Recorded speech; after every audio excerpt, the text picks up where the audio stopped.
Hey everyone, I'm Chris Moody with CNN. We are live in Little Havana in Miami, Florida.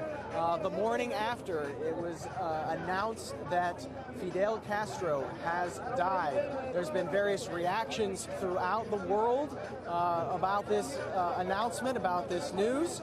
But here on the streets of Miami, particularly here in the heart of the Cuban exile community, there has been celebration here in Miami all night long. The sun is just now rising, but people have been out here in the streets in Little Havana celebrating, cheering. There's been impromptu parades. People have been banging pots and pans, playing music, as you can hear, waving American flags, waving Cuban flags. I've met some people who had family around the world, and they turned their phones on FaceTime so they could see what was happening here on the streets in Miami. And I want to be able to answer your questions about this and show you around and show you what's been happening here. The police have locked down the street for now for car traffic so people can come into the streets and celebrate. For the past several hours, I've seen people dancing and chanting and cheering and carrying signs.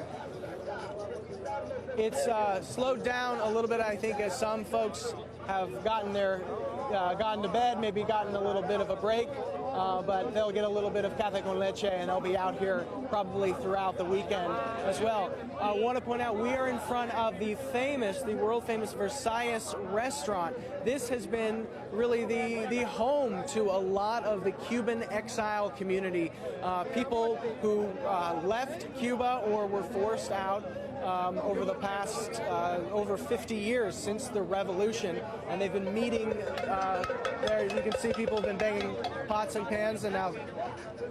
But we want to take your questions here. Obviously, a lot of excitement here in this area, full of people who left Cuba and are, in many cases, excited that Fidel Castro has died. People are asking, why are they so happy?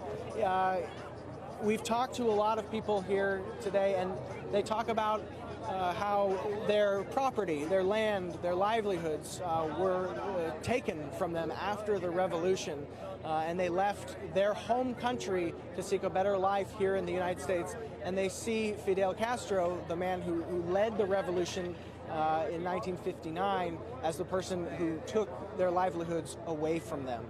And they see his death as closing a chapter in Cuban history. Now, that doesn't necessarily mean that they think things are going to change immediately, because they almost certainly will not, especially since Fidel Castro's brother, Raul Castro, has taken over. Things are obviously changing very fast in Cuba, particularly between the United States and that country, as President Obama has opened up lines of communication with the country that we haven't had in many, many decades. But people have been, especially Cuban exiles here in Florida, have been waiting for this day a long time. I want to show you some of the drum circle action that's happening here.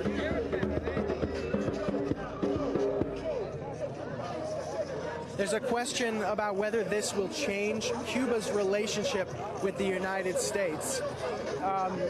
It's not clear that things will change very quickly, as I was saying just a moment ago. Fidel Castro's death doesn't necessarily mean that Cuba's government is going to change, that there will be a reform immediately. But we've seen incremental change with the lines of communication with the United States. Flights are now going commercially between the United States and Cuba. People can get on a flight here in Miami and be in Cuba in a really short amount of time.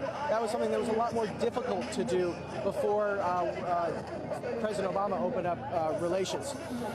What does this actually mean for Cubans? Now, we pointed out that there has been a lot of celebration here in Miami, in Florida. Don't expect to see that in Cuba. There's going to be several days of mourning officially on the Cuban side before the funeral happens there. And so it's going to be an incredibly different scene there, particularly in a place where freedom of expression is not guarded, is not protected, and there are crackdowns on certain forms of speech in that country. So you won't see people celebrating in the streets like they are here, because they know that there will very likely be consequences for their actions if they do so. And the next question is, what is the reaction like in Cuba? To reiterate, it's hard to gauge the real reaction from people in Cuba, because they are not able to be necessarily publicly honest about how they feel about it. So you'll probably see on state television in that country a lot of mourning for Fidel Castro. So someone asked, how did he die? I don't know the answer to that question, but he was very old. But I don't have the cause of death particularly right now. Since Raul is in charge, what will Fidel's death actually mean? For a lot of people, this is the closing of a chapter in Cuban history. For people here in the exile community, it's a painful chapter. Fidel Castro represents someone that turned their country upside down, and as they would say it, ran them out of their own country, and as they would see it, took their property and their homes. And so that is why you're seeing people here on the streets celebrating that, and what you will see here in Miami and other Cuban exile populations around the country over the next few days. Have you seen anyone mourning, or are they all celebrating? I have been here for several hours through the night, shortly after they announced that Fidel Castro had passed away. I have not seen any expressions of mourning or sadness. It has been celebration here on the streets in Miami. I think in this area, you probably wouldn't come to this area, which is really the center of the Cuban exile, the opposition movement to Fidel Castro. You would not come here to mourn necessarily. This is where people have come to celebrate and dance in the streets. And now that the sun is coming up and rising, people are kind of toning it down a little bit. And it's just gotten a little bit quieter, not as much chanting and marching in the streets. But let me tell you, a few hours ago, there were hundreds of people lining these streets, so much so that they closed them off. How could Trump change the relationship with Cuba and the U.S.? That's a really good question. Like many policies of Donald Trump, we don't know what he's going to do. He's taken several positions on different issues, so it's really difficult to gauge how he will handle, take the reins from the change that President Obama has made during his presidency. What President Obama did certainly was historic, did what no president has done in many, many decades by opening up lines public lines between the United States and Cuba. So whether Donald Trump will close down the embassy in Havana, we just don't know right now. We'll have to wait and see. I have not heard a reaction from Donald Trump just yet, so we're still standing by to see if he will say anything. But like I said, many things that he has said, it's hard to gauge how he'll actually conduct. You see it right now, he's talking about who his Secretary of State will be. There's an open debate about who he will choose. That could have bearing on the way they approach certain international issues. So stay tuned, and we will wait and see. Just in a few minutes here, this restaurant, Versailles, which has been the meeting group for a lot of Cuban exiles over the decades, will open up. I think you'll see a lot more people coming in excited to get a cup of café con leche, a cup of coffee, and talk about what they hope will be a new dawn in Cuba. And I think they're realistic that it will take time, but for now they're celebrating what they see as something they knew that was going to happen, but it was something they waited a long time for it to happen. What has it been like to be there overnight as people are celebrating?